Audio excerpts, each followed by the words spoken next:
খুব অল্প তেল দেব আর মশলা তো একেবারেই দেব না। গরমের জন্য একেবারে আদর্শ একটি খাবার এই কাঁচামরিচের ঝোল। আপনারা দেখুন, আশা করছি ভালো লাগবে। নমস্কার, স্বাগত জানাচ্ছি ফ্লেভারস অফ কলকাতায়, সাথে আছি আমি নন্দিনী। আসুন তাহলে শুরু করি আমার আজকের রেসিপি কাঁচামরিচের ঝোল বা মরিচ কাটা ঝোল। আমি এখানে নিয়েছি মিষ্টি কুমড়োর শাক কিছুটা, আর নিয়েছি ঢ্যাঁড়স আর কুমড়ো ছোট ছোট করে কেটে নিয়েছি। এখানে আছে চিচিঙ্গা, ডাঁটা, আলু আর ঝিঙে। সবজি নিজেদের পছন্দ মতন দেয়া যাবে, আর এক দুটো যদি এর মধ্যে না থাকে তাহলেও কিন্তু কোনো অসুবিধে নেই। একটা বড় পাত্রে জল ফুটিয়ে নিয়েছি। প্রথমে আমি দিয়ে দিলাম মিষ্টি কুমড়ো শাক। মিষ্টি কুমড়ো শাকের পরিবর্তে লাউ শাকও ব্যবহার করা যাবে। আর সবজিগুলো আমি কুমড়ো আর ঢ্যাঁড়সটা এখন দিইনি, যেহেতু কুমড়ো আর ঢ্যাঁড়স সেদ্ধ হতে সময় কম লাগবে, সেই জন্য এই সবজিগুলো যখন আধ সেদ্ধ হয়ে আসবে তখন আমি ওই সবজিগুলো দেব। পরিমাণ করে লবণ দিয়েছি। এবার ঢেকে দেব যতক্ষণ না এই সবজিগুলো কিছুটা সেদ্ধ হচ্ছে।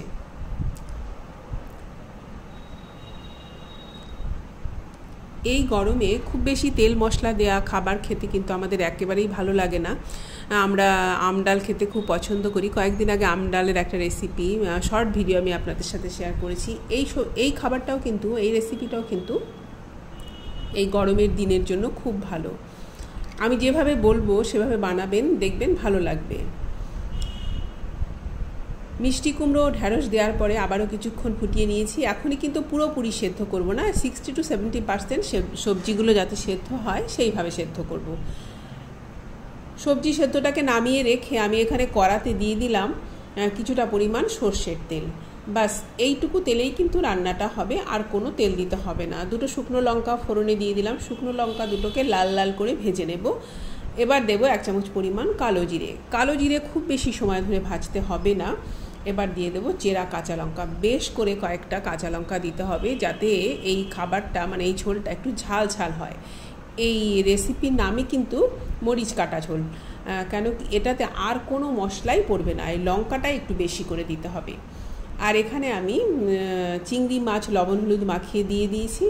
চিংড়ি মাছ একটু নেড়ে চেড়ে ভেজে নেব, তারপরে আমি ওই সেদ্ধ সবজিগুলো দিয়ে দেব। আমি এখানে চিংড়ি মাছ দিয়ে বানাচ্ছি। আপনারা চাইলে চিংড়ি মাছের পরিবর্তে যে ট্যাংরা মাছ পাওয়া যায়, ছোট ছোট ট্যাংরা পাওয়া যায় না বাজারে তাজা, সেই ট্যাংরা মাছ দিয়েও এই ঝোল বানাবেন। চিংড়ি মাছ বা ট্যাংরা মাছ যাই ব্যবহার করুন না কেন, এটা যেন পরিমাণ একটু বেশি হয়। এবার দিয়ে দিলাম সেদ্ধ করা সবজিগুলো। আর জলটা, এই সবজি সেদ্ধর মধ্যে জলটা এমনভাবে দিতে হবে যাতে রান্নাটা হয়ে যাওয়ার পরে সবজি আর ঝোল গায়ে গায়ে হয়, খুব বেশি ঝোল যেন না থাকে।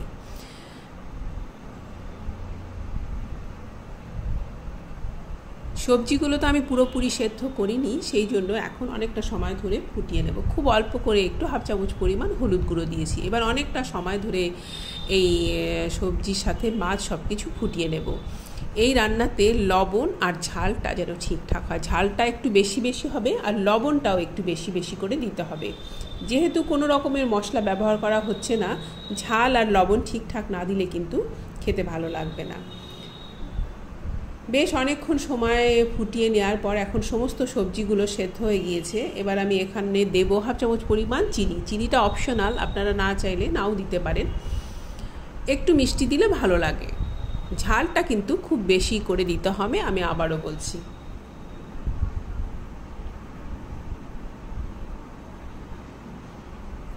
প্রায় শেষ পর্যায়ে এসে আমি আরও কয়েকটা কাঁচা লঙ্কা ওপর থেকে দিয়ে দিয়েছি। আর যেটা দিয়েছি সেটা হলো আটা। 1 চামচ পরিমাণ আটা ঠান্ডা জলে গুলে কিছুটা দিয়ে দিয়েছি, একটু থিকনেস আনার জন্য।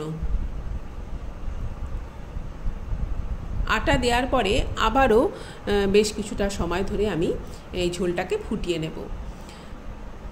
যে সমস্ত বন্ধুরা আজ প্রথম আমার চ্যানেলে ভিজিট করছেন তাদের স্বাগত জানাচ্ছি, আর আমার পুরনো বন্ধুদের জানাচ্ছি আন্তরিক ধন্যবাদ আমার পাশে থেকে আমাকে সাপোর্ট করার জন্য। আরও অনেক সুন্দর সুন্দর রেসিপি আমি আগামীতে আপনাদের সাথে শেয়ার করব। আপনাদের অনুরোধ করব আমার চ্যানেলটিকে সাবস্ক্রাইব করে আপনারা আমার সাথেই থাকুন।